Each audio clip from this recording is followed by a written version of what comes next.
That's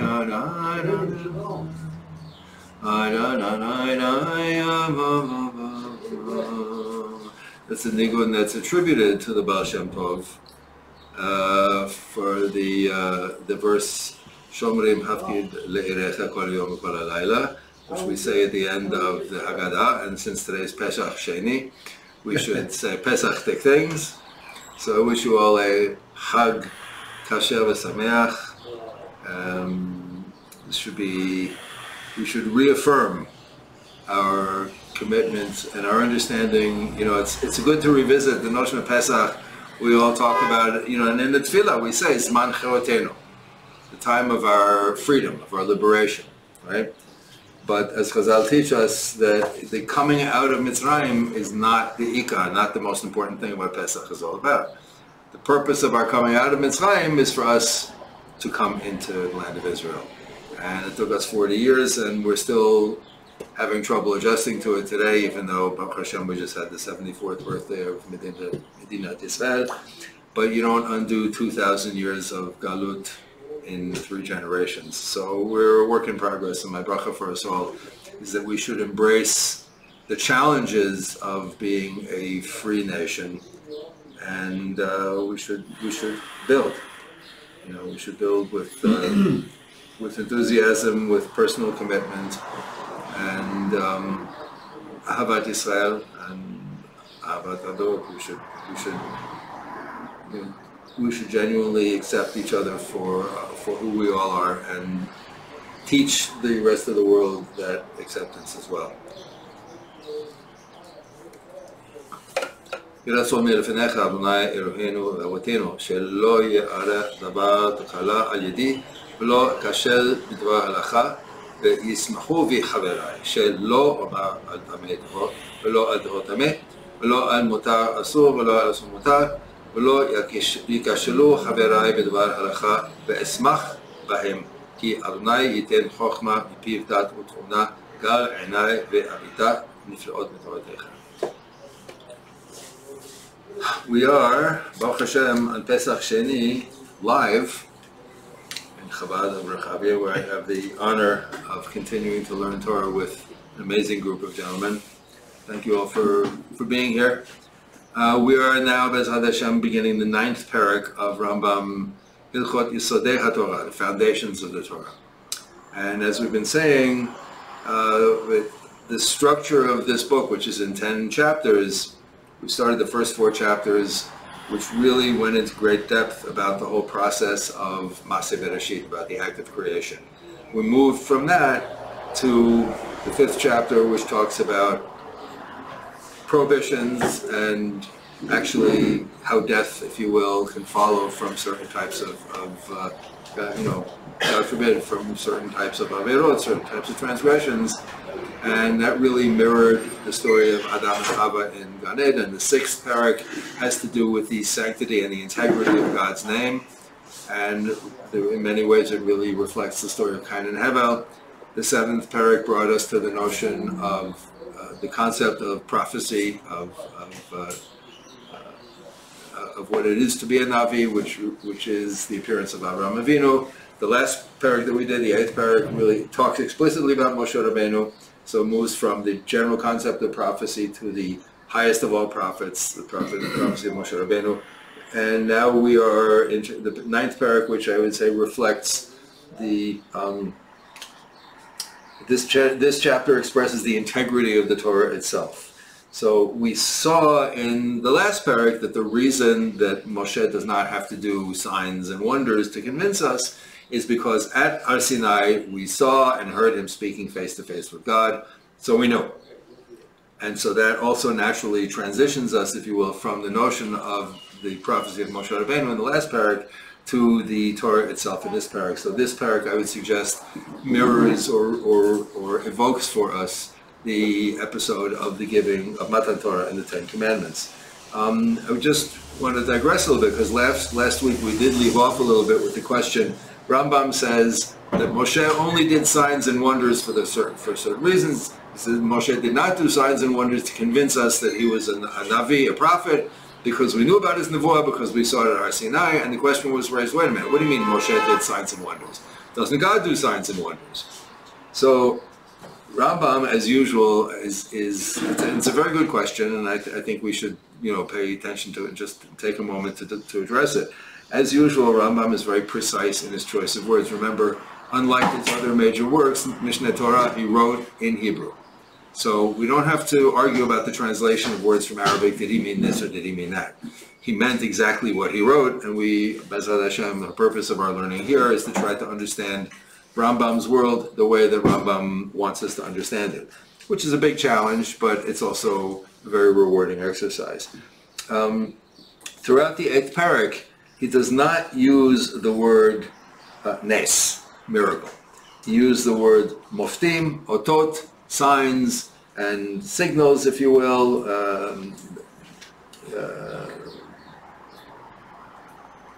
Yes. So as in Mitzrayim, there were otot moftim, which Moshe and Aaron did in front of Paro, and did in front of us, and did in front of all of the Egyptians, and so on.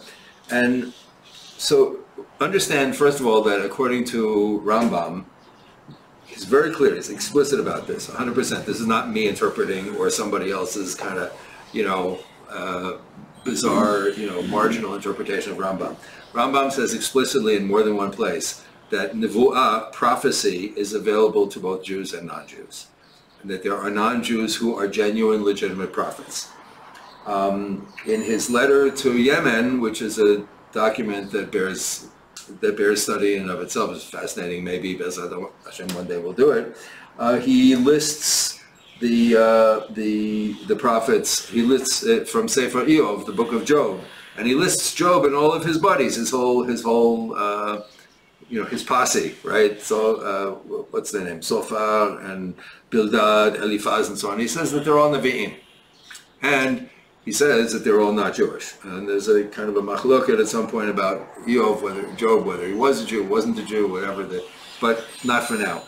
The point being that prophecy in and of itself is a phenomenon that, as with Olam Haba, and as with many other of the great things that we as Jews have in our literature and in our history that we can benefit from, it's accessible to non-Jews as well. Notice that when Moshe and Aaron go in front of Paro in Mitzrayim, when they go to Paro, in Yana Diyoma, or Pesach Sheni, and they say, Shalach et Ami, let him go. By the way, ve'avduni b'midbar, right? Let them go so that they can serve me, says God, in the wilderness. And that's the part that we need to remember. We kind of don't always remind ourselves of that when we're sitting there drinking the 4 cups of wine. But Moshe does the tricks, with the stick and the hand, and he turns the water into blood. And the Egyptian magicians, Pharaoh's magicians, do all the same things. So to say that the Rambam is making a very clear distinction between the kind of signs and wonders that a person can do that may indicate that he's a Navi, and they may not. And as he says, and we'll see again here, B'ezrat Hashem, he says that it may be that this is the sign of a Navi, of a prophet, and it may be that it's a sign of a trickster or a magician. And whether or not magic actually can do anything, that's Rambam addresses in other places. But so this parak, I would suggest, expresses the integrity of the Torah. In the literary structure of the book, it embodies the 10 Commandments. And B'ezrat Hashem, next chapter, which is the last chapter of the Sefer, which I hope we can finish next week. Pizza, anybody? Right? That takes us out of the world of Torah Shebichtav, of the written Torah, and focuses us on Torah Shabbat, the Torah of the rabbis, of Chazal, and indeed of what we're doing here today. It's clear and explicit in the Torah that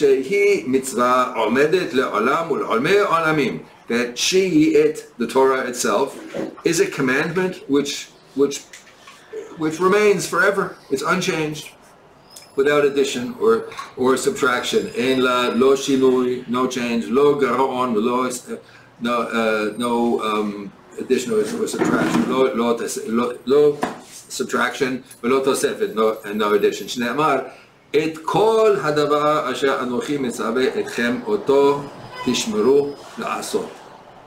לא תוסף עליו ולא תגרע ממנו. It says explicitly, these are all the matters that I commanded to do, and you will do these carefully. You will not add to it or subtract to it.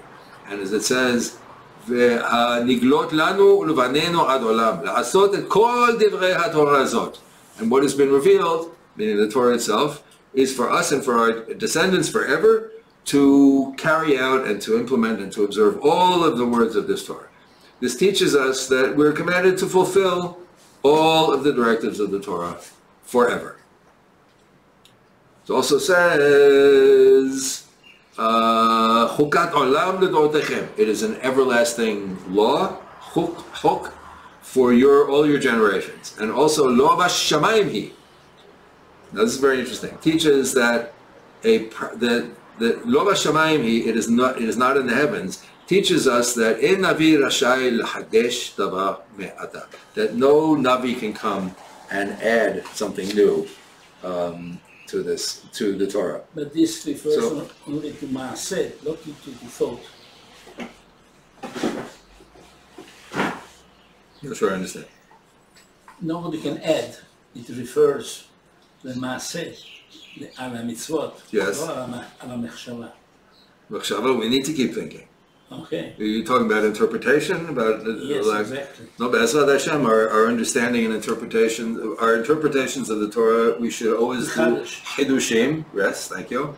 And so I would argue that the rabbis, the Gemara very explicitly views the Gemara at the beginning of Brachot, which is really the beginning of Torah Shabbat Peh, right? The beginning of the oral Torah. And you go back to those first pages of Masechet Brachot, you can smell the smoke, the smoldering ruins of the Beit HaMikdash. You know, it's right after the Churban. And they say that since from the time of the destruction, the only home that HaKadosh Baruch Hu has in this world is our 4 Amot of Halacha, which is each person's individual, like literally our halachic personal space, and how we observe the halacha within that. But then the Gemara goes on to say, according to Psukim, it says that the process of Matan Torah, of giving Torah, was that at Mount Sinai, God gave everything. The written Torah, and the oral Torah, and the interpretation, and the Midrash, and the Mishnah, and the Gemara, and even what we're doing here in this room today, according to that Gemara. This is part of the ongoing process. Now, I would say, as I've mentioned this before, right, we're coming up, as Ezrat Hashem, to Shavuot, which we say in the Tefillot, Zman Matan Toratenu, the time of the giving of our Torah. The Hasidim have a better understanding of it, right? They don't say Chag Sameach, they don't say Good Yontif, they say Afreilichen Kabbalas HaTorah. Have a joyful receiving of the Torah, right? Because, as Buddha says, talking about why we should not accept anger, right? He says, it's like a gift. Other person's anger, he says, it's like a gift that somebody gives you. If you give me a gift and I don't accept it, to whom does it belong? You gave it away, it's gone. I didn't receive it. It ceases to have any meaning. If God gives us the Torah, but we don't receive it actively, it's not enough to just say, oh, okay, I'm supposed to do this, okay, I wash my hands, okay, I made a bracha, okay, put on my tefillin. It's not enough. We have to be actively in pursuit of Torah. We have to be rodef Torah. We have to be pursuing Torah actively and drawing it to us and drawing ourselves to it at all times. And so the Hasidim say, no, it's not enough that it's a gift. God gave me a gift. If I don't unwrap it and take it out and use it, then what? And so I wish us all a very sweet, meaningful Kabbalah Torah every moment and every day, and also in Chag Shavuot. But it's very interesting that because usually this pasuk, Lo Bashamayim Hi, there's a famous passage in the Gemara, the Tanu Shalachnai, where they have an argument about, what is the proper shape of a specific type of a stove, right? And one rabbi says, I say it's like this, and all the other rabbis say, no, you're wrong. It's like, and the rabbi says, no, you know what? If I'm right, then let the stream that's flowing outside the Beit Midrash reverse its course, and the stream reverses its course. And then they say, we don't care, you're wrong. We decided it's this way. And he says, no, but if I'm right, then let the Beit Midrash collapse on all of us, and the walls come almost collapse, almost killing everybody inside. And they say, we don't care, you're not right. And then a bat kol, a heavenly voice rings out and says, no, he's right. And the rabbis stand up and look up in the sky and say, Lo Bashamayim Hi. It's not your call anymore. You gave us the Torah, we decide how to implement it. And it's a very important principle. So what Rambam is about to say now, he's about to talk about true prophets and false prophets and how to distinguish between them, but also the process whereby prophets can legitimately sometimes change our practice. And as I want to bear in mind as we do this, there's a famous, I don't know if you're familiar with the great rabbi of the 1600s, the Taz, Rabbi David Halevi Segal, who was the rabbi of the city of Lvov, Lemberg in Ukraine. He died in 1667, and he wrote a major commentary on pretty much almost all of Shulchan Aruch called the Toreh Zahav. And so the Rosh Tevot, the initials Toreh Zahav, the pillars of gold, right? He's the Taz from the initials of the title of his commentary. And he has a very, very important commentary on the halachas of Rosh Hashanah. He says, because as we know, on Rosh Hashanah, if the first day falls out on Shabbat, we don't blow shofar. So, in Jerusalem, on the Harabait, yes. Please. Do they do? I don't know. If they do, in my opinion, it's letzanut, because we don't have a Beit HaMikdash. So it's even worse. Honestly, really. So in the Beit HaMikdash, the shofar was sounded on Shabbat. But there are a lot of things that happen in the Beit HaMikdash that outside of the Beit HaMikdash are asur, are prohibited. Inside the Beit HaMikdash, the Kohanim and Levim wore linen garments with wool and tzitzit. That's shatnez. It's a prohibited combination of linen and wool in a single garment. But they wore them in the Beit HaMikdash because the biblical commandment says they have to wear linen garments. And a separate biblical commandment says that they have to put tzitzit on the garments, and the tzitzit have to have tchelet, the blue dye, and tchelet doesn't take to linen. It only takes on wool. So they had to dye the tzitzit. They had to use wool and tzitzit to dye them with tchelet, and they had to put them on their linen garments, right? The Kohanim, when they were wearing their garments, did not wear the tefillin shel yad, because the halacha is that the linen garment there could not be a barrier between the garment and the body.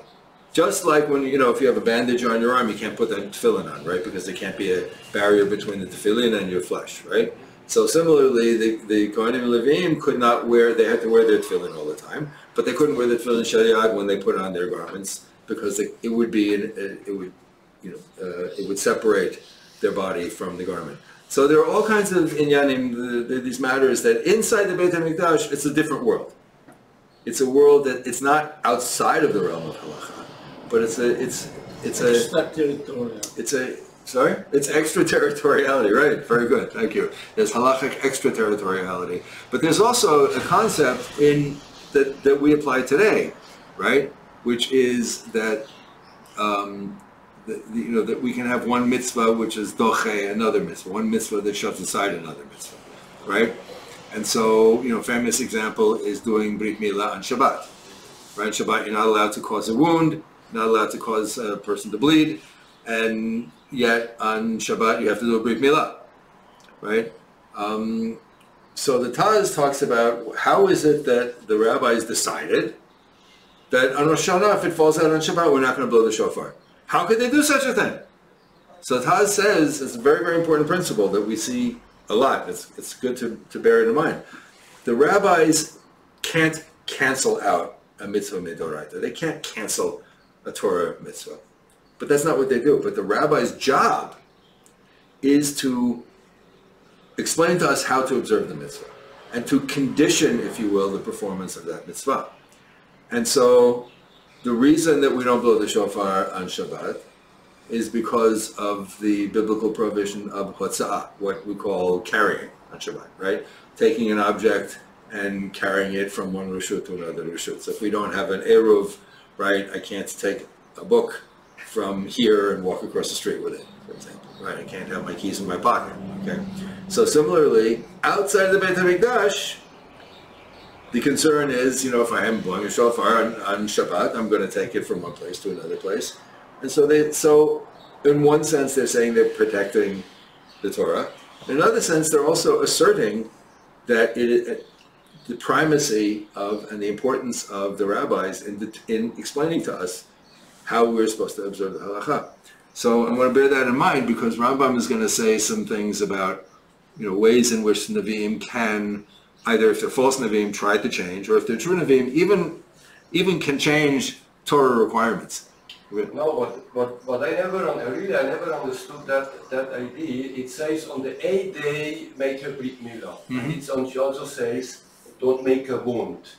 That's one side. The other side say on the first day of Tishrei blow the shofar, and that means even on a Shabbat. Even on a Shabbat we make a brit milah. Even on a Shabbat we blow the shofar. So why there the rabbis make a separation?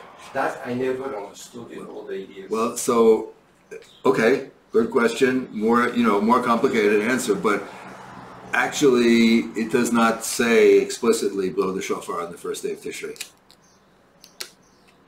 It says the Truah. Yom Truah. The Truah, yeah. It says Yom Truah. Yeah, Yom Truah. Yeah. And so, because the only time there's an explicit command for us to blow the shofar is on Yom Kippur and the Yovel year. Right. And so that's a tru'ah. And so the rabbis make a Zerat HaKatuv that's tru'ah over there, so tru'ah over here, so Rosh Hashanah is Yom Tru'ah. But we have 2 days of Rosh Hashanah. Yeah, anyway, yeah. So we don't have 2 days of Yom Shmini, of the 8th day of a boy's being born, right? So the rabbi said, you know what? If it conflicts with Shabbat, we still can be Mekayim the mitzvah, we still observe and perform the mitzvah on Rosh Hashanah. Because there's also a whole, complicated learning of how, Rosh Hashanah was not always 2 days. It was originally 1 day up until, I think, around 1,200 years ago. And then it became 2 days. So it's a Yom HaArichta. Is it a single long day or is it 2 different days? There are machlokot about when the Baal Tokeh, for example, makes the Shechianu bracha on the 2nd day. There are a lot of opinions that say, he should be wearing like a new shirt. So just in case, because maybe it's not, maybe it's the same, maybe it's a continuation of the first day, maybe it's not. So it may not be a complete explanation, but the rabbis, they were ahead of us. Why was it changed to 2 days? Excuse me? Why was it changed to 2 days? Another time. Another time. I have to go, I heard once. I have time to learn that between Rosh Hashanah. So there's other Shema have a shir on that. I heard once by Rabbi Sprecher why there are 2 days. And I didn't know there were... You mean in general or just of Rosh Hashanah? Rosh Hashanah. And he said, when you go to the Torah for a criminal cause that you can be put to death, you cannot put to death on the same day. On the first day. You have to go overnight. So that's his reason why we are going to the entire. So I don't understand the reason for 1 day if there is a reason for the 2nd day. Very good. Yeah, people don't, by the way, we'll get back to this, but people, I guess maybe a lot of Americans in particular, because we associate it with New Year's, which is, party time. Rosh Hashanah is that's the more frightening day than Yom Kippur, right? Rosh Hashanah is Yom Adin. That's the day of judgment. That's, when we're being and actually, Shulchan Aruch brings that we're actually supposed to fast on Rosh Hashanah because it's Yom Adin. But we don't fast, but it's very explicit, that we should not eat a lot. We should not eat a big meal on Rosh Hashanah. We should be more, That's not for care. Huh? That's not for care. No, Rosh Hashanah we should be more, it's a day when we should contemplate. So the 2nd day then takes on more, right, exactly. So the 2nd day of Rosh Hashanah also takes on more the character of Chag, of Yom Tov. The first day is clearly Yom Adin, and the 2nd day does have a different character. The tefillot are different. The nusach, a lot of the nigunim that people use in the davening are different. They're more uplifting, more upbeat on the 2nd day. Yeah. But maybe it's because, like you said, if you were condemned to death, God forbid, on the first day, if you're still alive on the second day, maybe the sentence was commuted. So, לפיכך, אם יעמוד איש בין מן האומות, בין מישראל. Here we are. Therefore, if a person arises, whether a Jew or a Gentile, ויעשה אות ומופת, and does a sign and a wonder, and says that God sent him to either add a mitzvah or to take away a mitzvah, or to explain a mitzvah in a manner which differs from what we have received from Moshe Rabbeinu.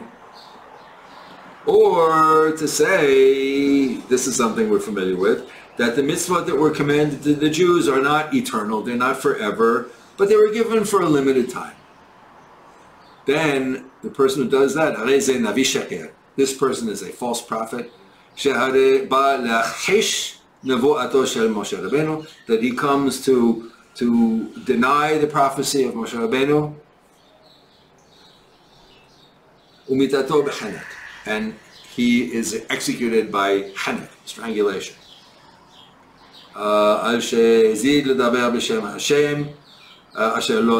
Because he dared to make a statement in the name of God, which God never commanded him to do. שהמצווה הזאת לנו ולבנינו עד עולם ולא איש אל יחזב. Because God commanded Moshe that this mitzvah, meaning all of Torah, is for us and for our descendants forever, and God is not a human being. ולא איש אל יחזב. God is not a human being who lies, who is capable of lying. He's not, right? Dishonesty is not part of God's program. Are the notes about Yoshke there? No.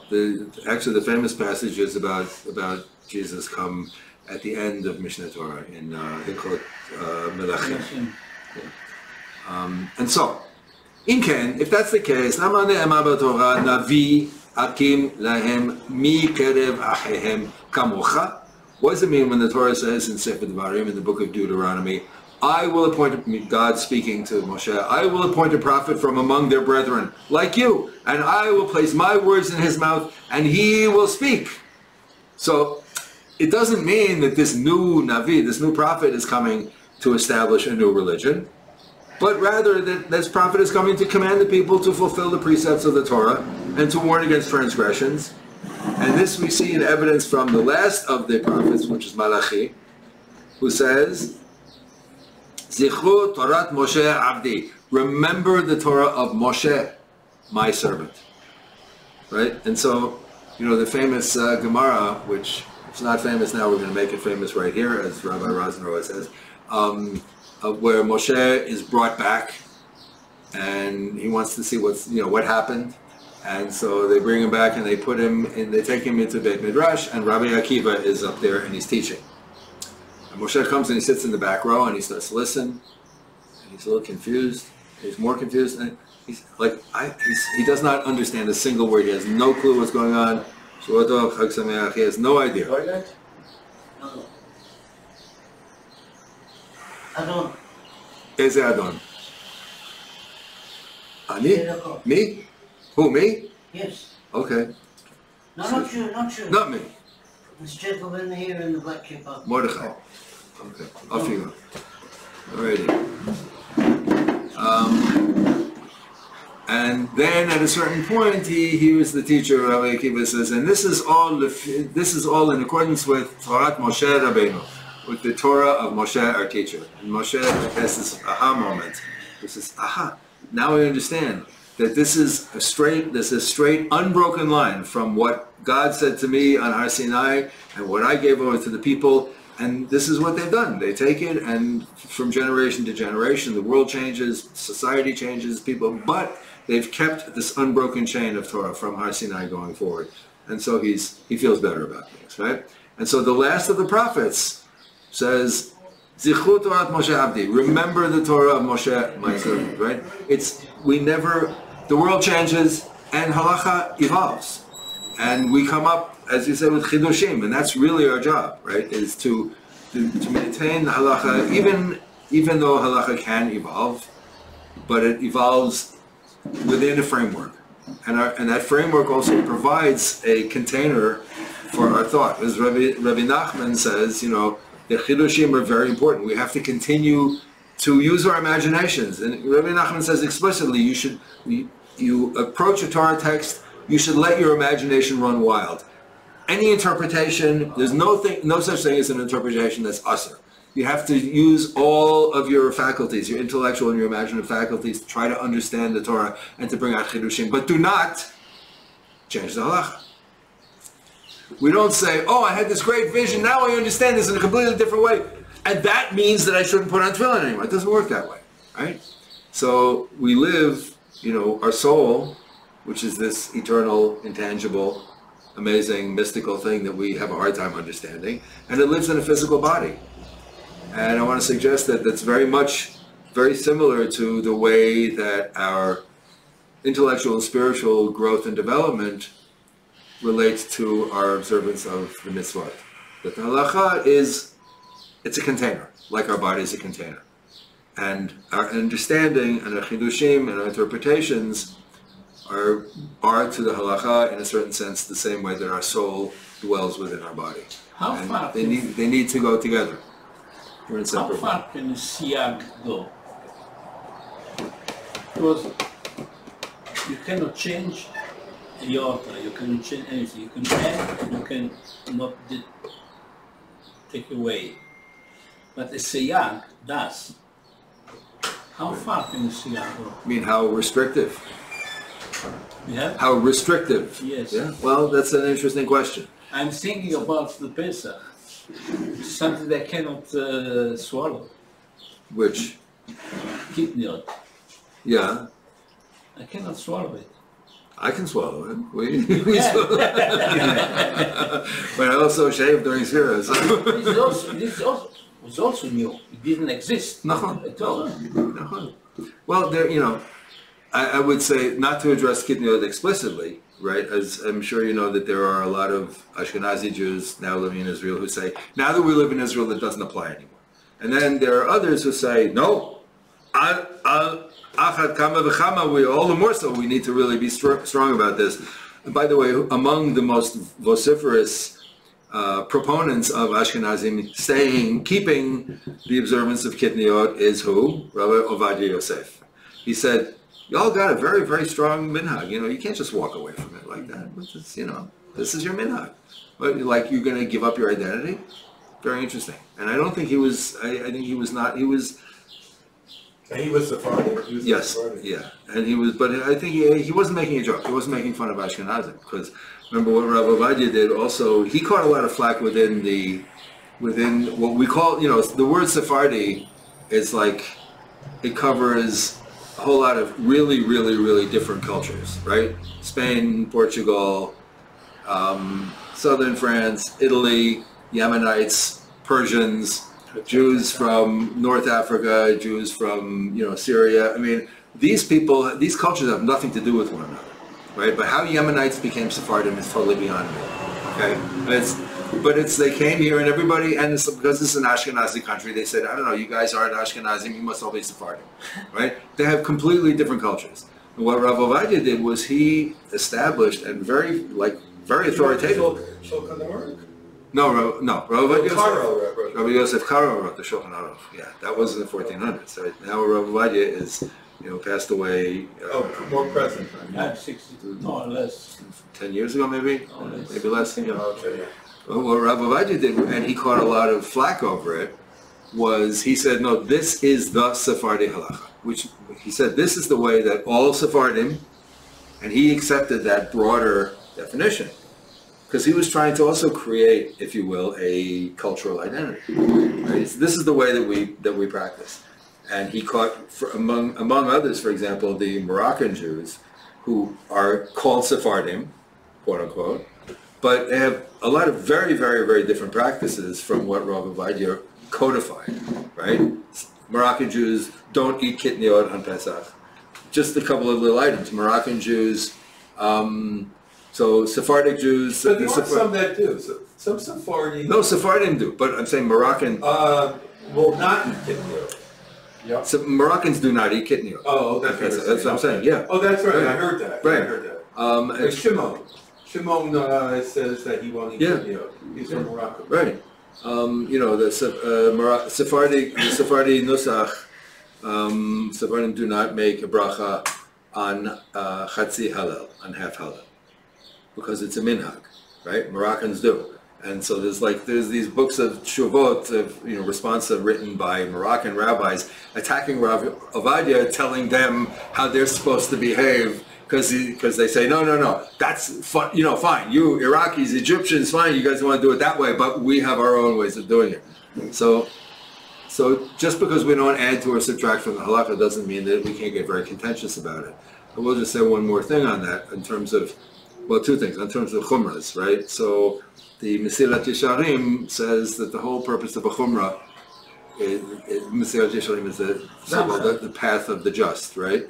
He says that the purpose of a chumrah, of these restrictions, is for personal growth.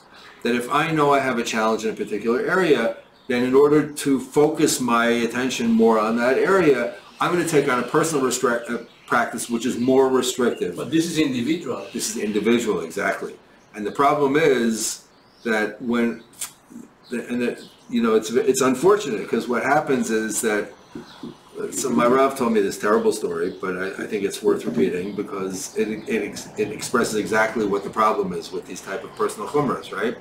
That there was, in his community, there was one yeshiva where the Rosh Yeshiva told the guys, it's a very good spiritual practice that when you make the challah for Shabbat, you should sift the flour twice. Because the second sifting, it has adds this spiritual dimension, and the challah will be more, gevalt, whatever, right?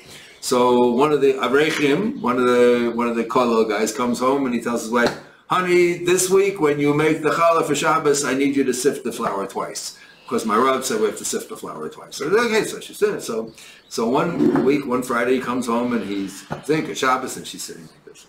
They sit down at the table and he says to her, you seem like very troubled. What's the matter? She said, it was such a rough day. It was a very busy week. He said, what's the problem?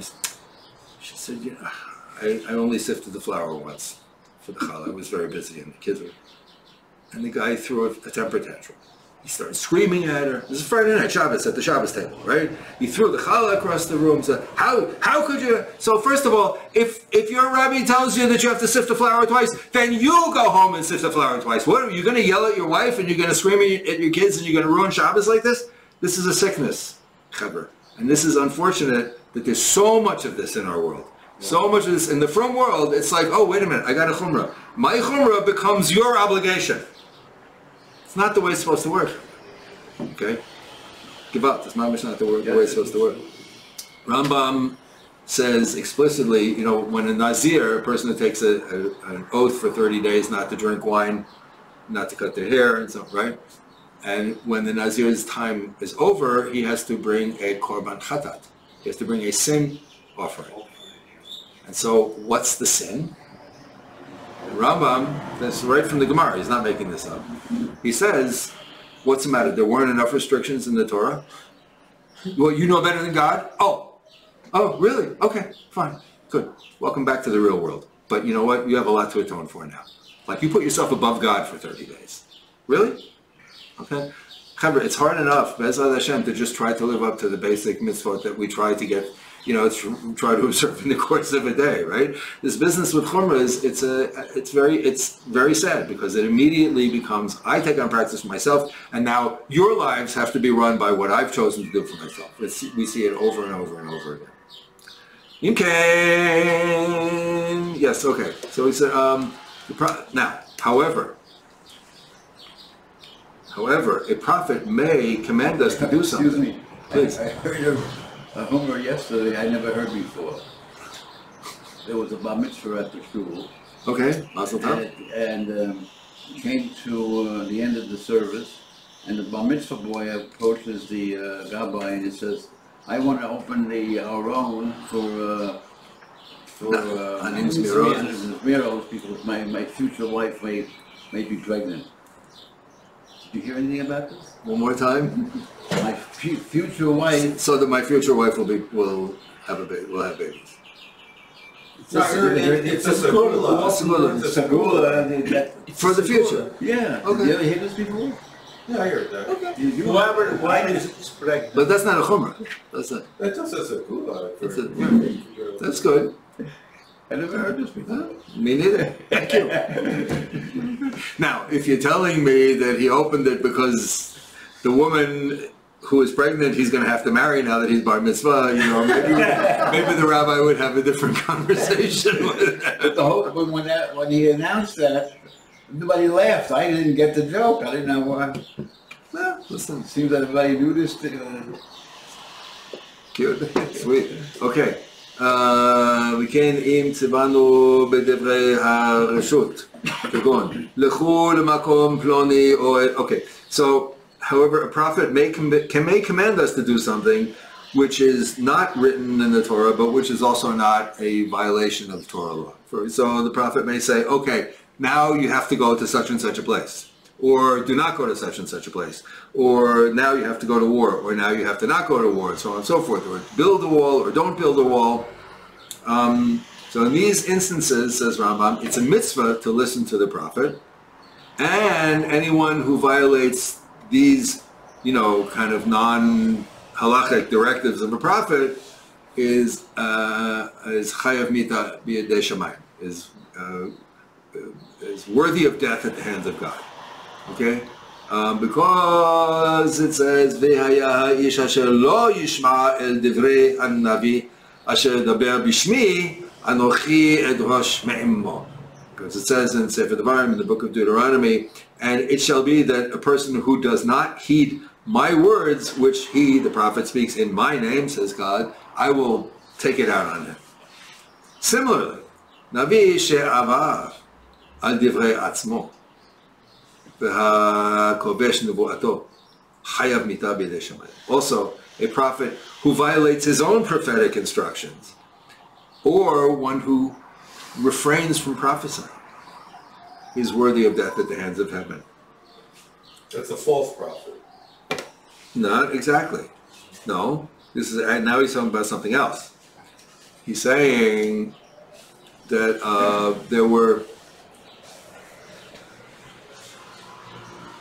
he says that there were 3 prophets that are mentioned in Tanakh who refused to prophesy, and God says, "Edrosh mimenu." I will seek it. I will seek my retribution from him.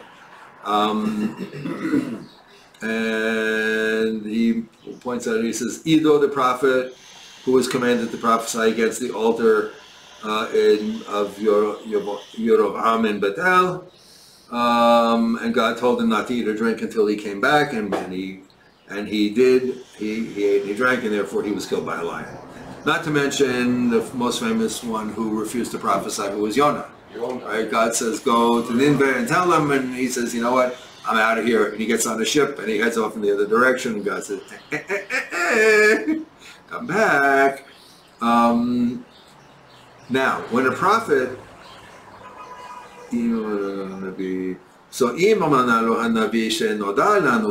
if a prophet said, who we know is a prophet because he's proven himself, he commands us la'avor al achat mekol mitzvot ha'amurot b'Torah, to transgress any one of the mitzvot that's commanded in the Torah, or al mitzvot harbe min kalot ben hamorot, whether or even on a lot of mitzvahs, to transgress a lot of mitzvahs, even if they're very severe ones, lefi sha'ah, only temporarily, or only in one particular instance. Mitzvah lishmoah lo. It's a mitzvah to obey him. Horat Shah. Horat Shah, exactly. So the sages of the earlier generations taught that this is part of Torah Shabbat Peh. If a prophet tells you to violate the precept of the Torah, as Eliyahu did on Mount Carmel. For a temporary basis? Yes. The prophet can tell you temporarily not to do something. He's giving So he's giving us an example here, the story of Eliyahu on Har Carmel, where he brought offerings. Yes. What did Eliyahu do that he wasn't supposed to? How did he violate? so what he brought a sacrifice on Mount Carmel. It was him and the 400 Nevi'ei Baal, the prophets of Baal, and he said, I'm gonna bring out my sacrifice and you bring out your sacrifice and we'll see which one God accepts. Right? So there's an explicit prohibition against bringing a sacrifice outside of the Beit HaMikdash. And he was way outside the Beit HaMikdash. Right? But he had to prove a point, if you will, right? So it says, as he says, he brought on Mount Carmel, Elijah offered a sacrifice outside of the temple precincts, even though Jerusalem is explicitly chosen for such service. And one who offers a sacrifice outside of the temple's premises is chayav karet, is liable for death at the hands of heaven. But he was already established as a Navi, as a prophet, and it was a mitzvah to listen to him at that moment. And so, Ilav tishma'un, you listen to him and pay attention and obey him, applies also in these circumstances, in these, as you say, horat shah, the need of the moment, right? When desperate times, desperate measures, okay? And if they had asked Eliyahu, wait, how can we violate the commandment of the Torah? He would say,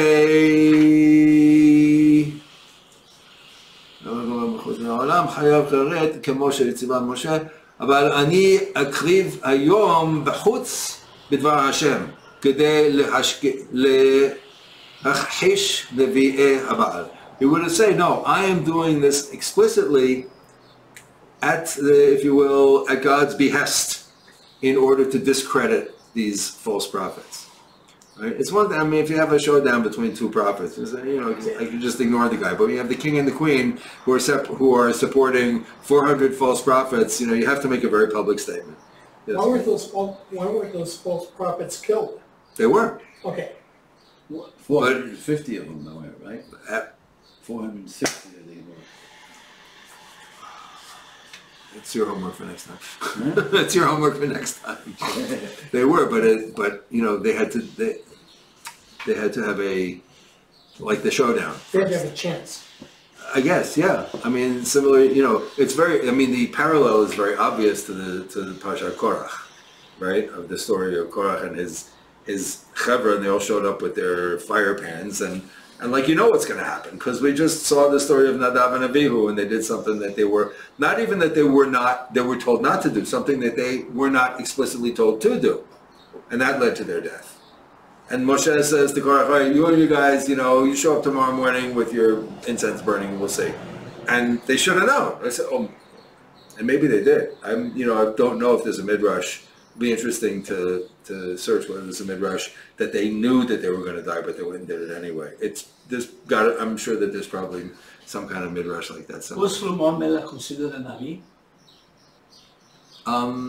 Yes. I mean, he had Ruach HaKodesh. So, yeah. It's not the same, Yeah. because he said, Yom Kippur, you don't fast.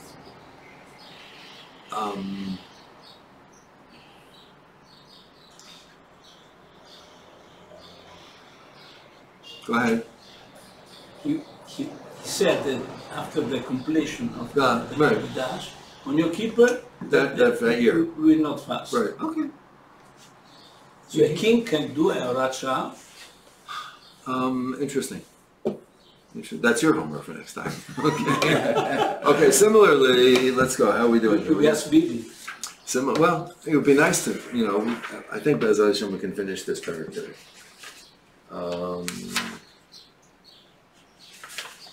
So this, as I said earlier, where the Taz talks famously about how the rabbis have not just the authority or the leeway, but actually the obligation to give us the contours of how the halacha is to be applied.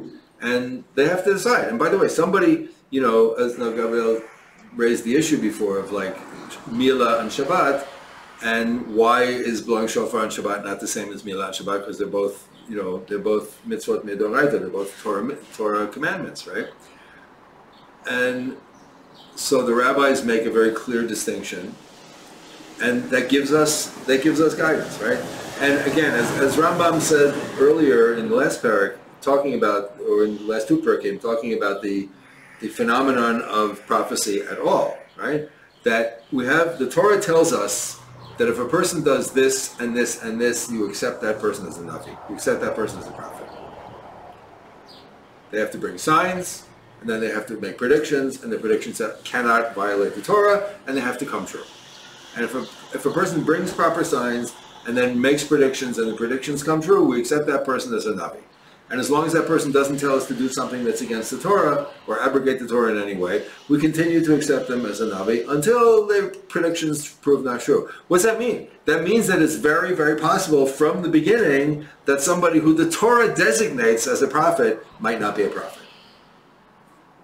Right? But we have to draw a line somewhere, as we said last time, right? And as Rambam says, like when two witnesses come before Beit Din, the Beit Din accepts their testimony and proceeds to the judgment, right? And the concept of Edei Zomemim, of false witnesses, it's a very explicit case where Reuven says, I saw Shimon kill Levi on that street corner last Tuesday morning at 9 o'clock. And so Reuven is in with another witness, and along comes Yehuda, and Yehuda says Reuven and his friend could not have seen Shimon kill Levi on that street corner last Tuesday at 9 o'clock, because last Tuesday at 9 o'clock, the two of them were with the two of us in Chicago. So the court invalidates the testimony of the first two witnesses, and then if other witnesses come subsequently and say, no, those second set of witnesses, they couldn't have been there because they were with us in Kansas City, forget it, the court won't even hear them. You have to draw a line somewhere, right? And so the Torah also draws a line with respect to Nevuah, to prophecy. It says, if you've done this, if you've said all these things, and if your predictions are proven true, you're accepted as a Navi.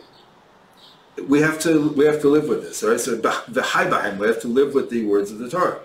So do we keep on questioning things? No, but that's also the job of halacha.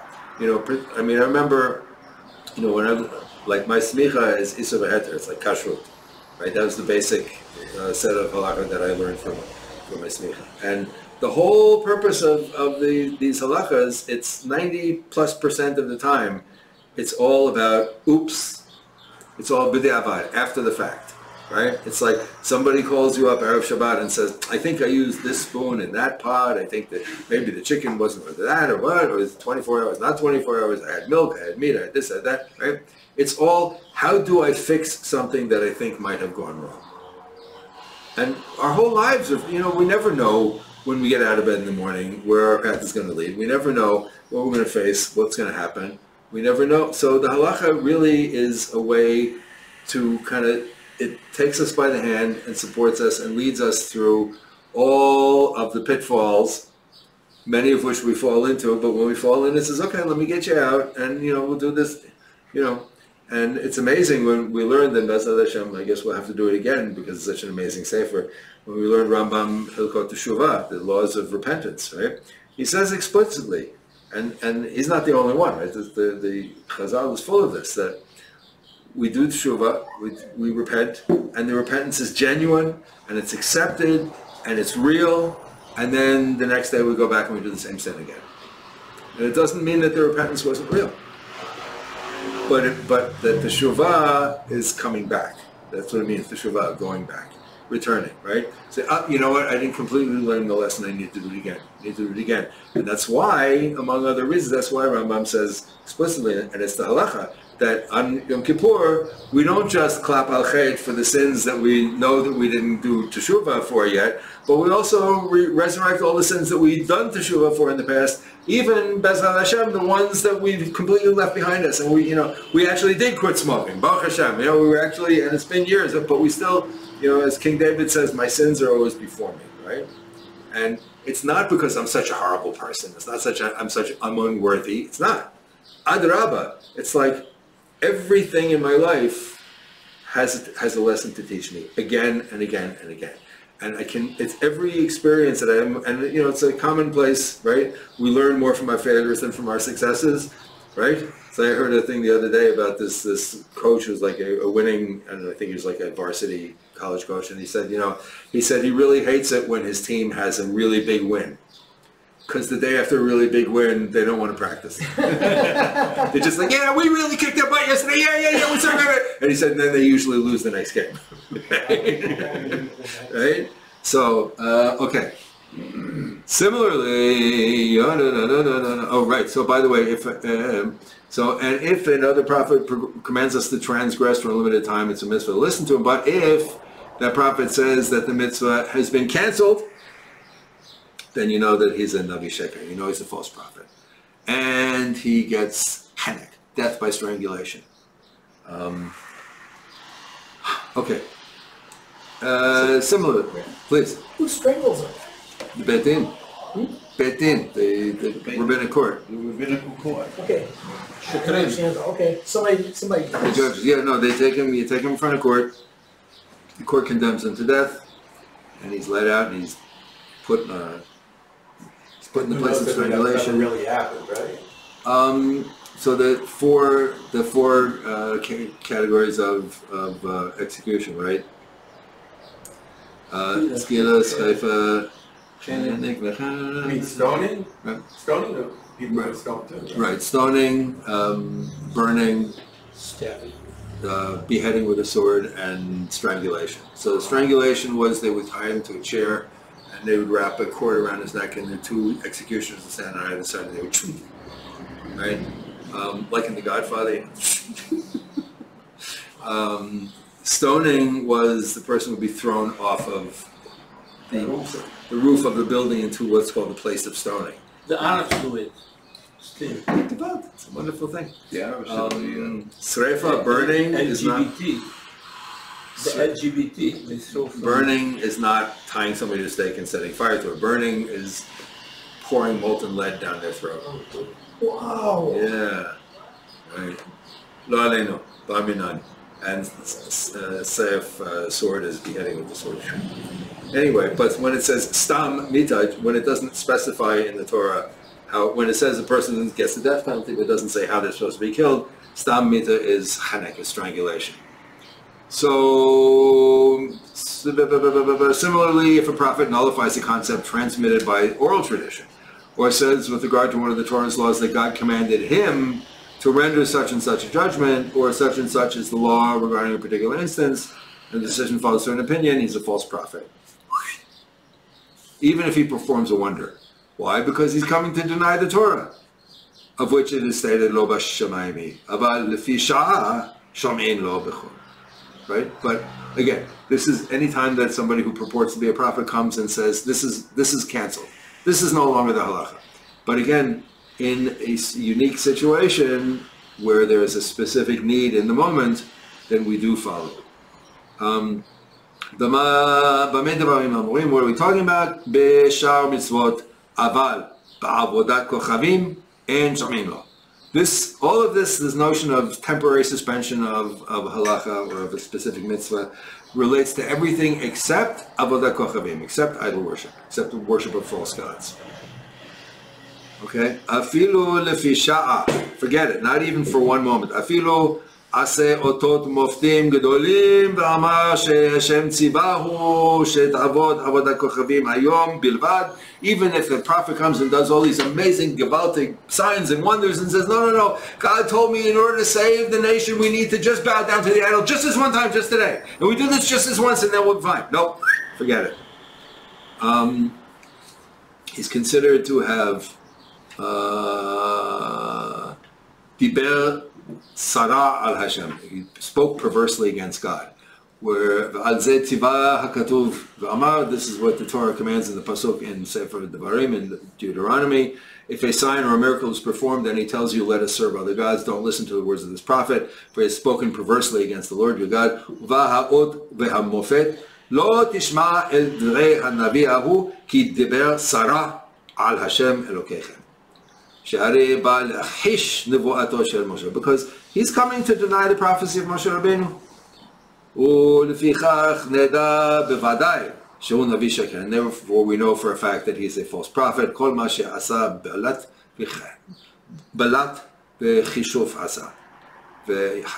And we know that he was a false prophet, and all of these supposed signs and wonders that he did them through sorcery and magic, and he's executed by strangulation. We have a moment. I copied out some notes referring to commentary of Rav Kook who talked about the concept of Et la'asot l'Hashem, the Heferu Toratecha. It's time to do for God because they have overturned or they've uprooted your Torah. And so what do we do at a time when Torah scholarship is scorned and Torah wisdom is neglected? So Hillel says, if you see a generation that loves Torah, spread Torah. And if you see a generation that does not appreciate Torah, restrict Torah, gather it in. So Rav Kook says, wouldn't it be better in a time when people are rejecting Torah, wouldn't it be better to go out and spread it? He says, no. Appreciation of Torah requires preparation. It requires both spiritual and intellectual preparation. So he says, if you see a generation that doesn't appreciate Torah, he says it stems from a fundamental problem of belief. The methods and images that we use to express the inner essence of the Torah succeed in reaching and engaging previous generations, but the current generation cannot relate to them. The world has changed. The old images are no longer effective in opening the hearts and minds to the truth of Torah. At such a time, we are obligated to increase knowledge in lofty matters, delving into fundamental teachings of Torah. So I want to suggest what Rav Kook is telling us is that in a time when people reject the Torah, which we see a lot of in the modern world, then you can't go to them and say, no, but the Torah is really true. Because it's just like, yes, you are. No, I'm not. Yes, you are. No, I'm not. No, I didn't. What? Is Rav Kook saying that this was his time when he was living as chief rabbi? I think there was Sounds like it. Yes, he was talking. He was saying that to a certain extent. Yes, and so what he's saying is, we have to hanach lenar al pi darko, right? You have to. If you want to educate people as opposed to just arguing with them, you have to approach them in a language that they can understand. You can't tell somebody who rejects the Torah completely, well, of course it's true, and you're stupid, because they're going to say, no, actually it's false, and you're even stupider, so go away, right? And we see these kind of quote-unquote supposed discussions or arguments going on all the time, right? No, it isn't. Yes, it is. No, it isn't. So yes, it is. right? What should we do with the reform? What do you mean the reform? The reform mailer, reform who are people who are trying to serve God in the way that they understand. But they are Jews. Yeah, and they're trying to serve God in the way that they understand. So according to him, what should we do? Nothing. No, not nothing. But we should. You don't convert somebody by sitting down with them and saying, "Let me tell you why you're stupid." You don't do it, right? So what we should do? What you're asking me, I can't speak for Rav Kook. You're asking me if we want to elevate Reform Jews, let's say. What we should be doing is we should be inviting them over for Shabbos, and we should be having conversations with them. They know. Huh? They know. But they don't know. They've been to Shabbos. No, but they don't know. They don't know because most... In Europe, they know. In Europe, that was, 200 years ago. I'm speaking for 10 years ago when I was living in Milano. They are not reform, because they are not reform. No. But they couldn't care less. No, look, I didn't spend as much time in Italy as you did, but Italian Jews are like, va bene. They go to synagogue on Shabbat morning, they go home, they have lunch, and then they go and they open their stores. Yes. Yeah, okay, right. So, but it takes a lot of effort. We think it's like, oh, I invited them for Shabbos once, and then the next day I saw them driving and going to the movies, and like, you see, they never learn. Well, no, it's not. Life is very complicated. You want to accomplish something, you have to put out a tremendous effort to accomplish a very, very small amount. But that small amount is a real accomplishment. Okay? So if we want to mikarev, bring closer other Jews that we believe are, not as observant as they should be, or not observant in the way that we think they should be, or whatever, you don't do it by telling them they're wrong. No. And you also don't do it by inviting them over once and then saying, you see, now go out and do what I told you to do, because they have to. Judaism is a way of life. Torah is a way of life, and you don't get a way of life by having dinner in somebody's house once.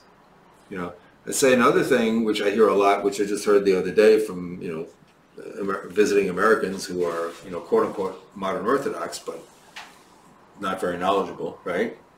And the guy was saying, well, when I was becoming religious, and I went to these people's home for, they took me to shul on Friday, and we were walking home, and we were going to their place for dinner, and, I couldn't believe it. There was a $20 bill on the sidewalk, and I bent down to pick it up, and they said, you're not allowed to do that. And I can't tell you how many people I hear this from, that their first experience of Yiddishkeit was going to somebody's home on Friday night, and everything they did, they were being told, no, you're not allowed to do that. No, you're not. No, you can't. No, don't touch. No, don't. And they leave, and they say, these people are nuts. This is a religion? This is the way to serve God? This is crazy. I don't need to come back to this. So we need to, to answer your question again and again and again, right? We need to assume that they can't speak our language, and we need to figure out how to speak to other people. And it's not just between, observant and non-observant or less observant Jews. It's among ourselves, and it's with non-Jews, and it's with everybody. We need to understand that if we continue to speak our own language to other people and expect them to understand it, it's like, those of you who've lived or traveled in Europe, the image of the American tourist in Europe, which I'm telling you is very true because I've seen it over and over and over again, right? They come into a restaurant, they sit down, and the waiter comes over and he says, Buonasera, or whatever, and he holds out the menu, and the guy says, do you have a menu in English? In English? No. So the guy says, okay, listen, let me tell you what. And he says, you have to speak loud and slow, and they will understand. They will understand. What's the matter with you? What are you, stupid? And I've seen this happen, okay?